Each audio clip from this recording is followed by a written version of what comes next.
കള്ളനോട്ടുമായി പെരുമ്പാവൂരിൽ നിന്ന് പിടികൂടിയ ബംഗ്ലാദേശ് അലൈപൂർ സ്വദേശി സലിം മണ്ഡൽ 18 വർഷമായി ഇന്ത്യയിൽ താമസിക്കുന്നതായി റൂറൽ ജില്ലാ പോലീസ് മേധാവി ഡോക്ടർ വൈഭവ് സക്സേനയുടെ നേതൃത്വത്തിൽ നടത്തിയ ചോദ്യം ചെയ്യലിലാണ് പ്രതി ഇക്കാര്യങ്ങൾ സമ്മതിച്ചത്.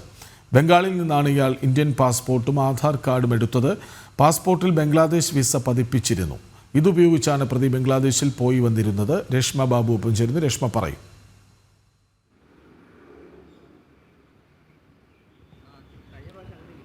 കൃഷ്ണരാജ്, കഴിഞ്ഞ ദിവസമാണ് ഈ സലിം മണ്ഡൽ എന്നു പേരായിട്ടുള്ള ബംഗ്ലാദേശ് സ്വദേശി കള്ളനോട്ടുമായിട്ട് പിടികൂടിയിട്ടുള്ളത്. അയാളെ പിടികൂടിയ സമയത്ത് 17ഓളം 500-ന്റെ കള്ളനോട്ടുകൾ ഇയാളുടെ വീട്ടിൽ നിന്ന് കണ്ടെടുക്കുകയും ചെയ്തിരുന്നു.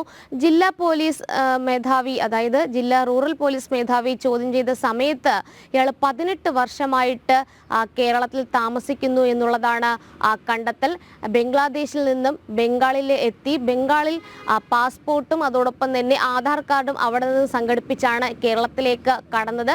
ബംഗ്ലാദേശ് വിസയും ഈ പാസ്പോർട്ടിൽ പതിപ്പിച്ചിരുന്നു. ഇത് ഉപയോഗിച്ചുകൊണ്ട് ബംഗ്ലാദേശിൽ പോയി വരികയായിരുന്നു പതിവ്.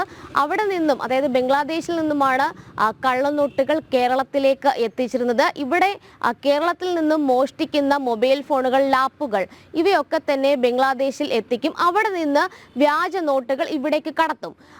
40,000 രൂപയുടെ അടക്കമുള്ള മൊബൈൽ ഫോണുകൾ, അതായത് ഓരോ മൊബൈൽ ഫോണിനും 40,000 രൂപ അടക്കമാണ് ഇയാൾക്ക് ലഭിച്ചിരുന്നത്. ഇത് കള്ളനോട്ടായിട്ട് ഇവിടെ കൊണ്ടുവന്ന് അത് വിതരണം ചെയ്യുകയായിരുന്നു പതിവ്. ഇയാൾ നേരത്തെ തന്നെ ഇവിടുത്തെ തന്നെ, അതായത് വിവിധ കേസുകളിൽ ഉൾപ്പെട്ട ഇതര സംസ്ഥാനക്കാരായിട്ടുള്ള തൊഴിലാളികളെ ജാമ്യത്തിലെടുക്കുകയൊക്കെ ചെയ്തിട്ടുണ്ട്. ഇവിടെ തന്നെ പലരും ഇയാൾക്ക് വേണ്ട സഹായങ്ങൾ ചെയ്തു എന്നാണ് പോലീസിന്റെ അന്വേഷണത്തിൽ കണ്ടെത്തുകയും ചെയ്തിട്ടുണ്ട്. ഇത്തരത്തിൽ ഇയാൾക്ക് സഹായം ചെയ്ത ആളുകളെ കേന്ദ്രീകരിച്ചുള്ള ഒരു അന്വേഷണത്തിലേക്കാണ് നിലവിൽ പോലീസ് കടന്നിട്ടുള്ളത്.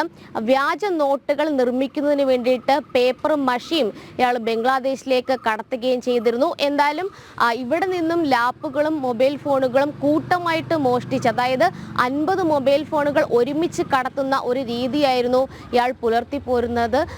ഈ മൊബൈൽ ഫോണുകളും ലാപ്പും ബംഗ്ലാദേശിൽ എത്തിച്ചതിന് ശേഷം അവിടെ നിന്ന് വ്യാജ നോട്ടുകളുമായിട്ട് ഇന്ത്യയിലേക്ക് വരും. ഇവിടെ വന്ന് കേരളത്തിൽ ഈ വ്യാജ നോട്ടുകൾ ഉപയോഗിക്കുകയാണ് പതിവ്. എന്തായാലും 17,500-ന്റെ വ്യാജ നോട്ടുകളാണ് സലിമിൽ നിന്ന് കണ്ടെടുത്തിട്ടുള്ളത്. ഇയാൾക്ക് ആവശ്യമായിട്ടുള്ള സഹായങ്ങൾ പെരുമ്പാവൂരിൽ ചെയ്തു കൊടുത്ത ആളുകളെ കേന്ദ്രീകരിച്ചുള്ള ഒരു അന്വേഷണത്തിലേക്ക് പോലീസ് കടക്കുകയും ചെയ്യുന്നുണ്ട്.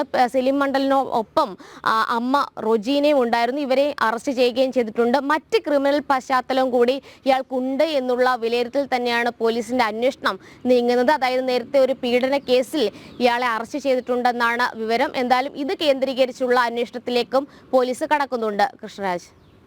ശരി രേഷ്മ ബാബു.